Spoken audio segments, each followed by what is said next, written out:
ഒറ്റയ്ക്ക് ഇരുന്ന് തിന്നാലേ ആ ഒറ്റയ്ക്ക് ഇരുന്ന് തിന്നാലേ വേണം വേണം. കൊണ്ടുപോ. അല്ല അല്ലെങ്കിൽ വേണ്ട. ഇത് ഇഷ്ടമുള്ളത് എടുത്തോ. അയ്യോ, ഇതെനിക്ക് വേണ്ട. ഇതേ സിട്രിക് ആസിഡാ. ആ കറക്റ്റാ. അതുപോലെ ഇതിലും സിട്രിക് ആസിഡാ, ഇതിലും സിട്രിക് ആസിഡാ. ഓ നല്ല നോളേജ് ഉണ്ടല്ലോ നിനക്ക്. എനിക്ക് ഈ ആസിഡ് ഒന്നും ഇല്ലാത്ത ആപ്പിൾ മതി. നിന്നോട് ആരാ പറഞ്ഞ ആപ്പിളിനകത്ത് ആസിഡ് ഇല്ലാന്ന്? ആപ്പിളിന് ആസിഡ് ഉണ്ടോ? ആപ്പിളിനകത്ത് ആസിഡ് ഉണ്ടടാ. ആ മാലിക് ആസിഡാ. മാലിക് ആസിഡോ? അപ്പൊ ഇതിലോ? നെല്ലിക്കകത്ത് ആസിഡ് ഉണ്ട്.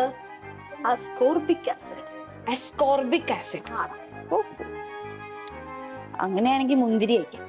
മുന്തിരിനകത്ത് ആസിഡ് ഉണ്ട്. Tartaric acid. അങ്ങനെയാണെങ്കിൽ പച്ചക്കറി കഴിക്കുന്നതല്ലേ? വല്ല തക്കാളിയോ ചീരയോ? നിന്നോട് ആരാ പറഞ്ഞ തക്കാളിയിലും ചീരയിലും ആസിഡ് ഇല്ലാന്ന്?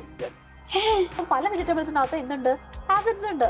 അപ്പൊ നമുക്ക് കഴിക്കാൻ പറ്റുന്ന ആസിഡ്? ആ കഴിക്കാൻ പറ്റും. എഡിബിൾ ആസിഡ്സ് ആണ്. കാരണം ഇതൊക്കെ ഓർഗാനിക് ആസിഡ്സ് അല്ലേ, കുഴപ്പമൊന്നുമില്ല.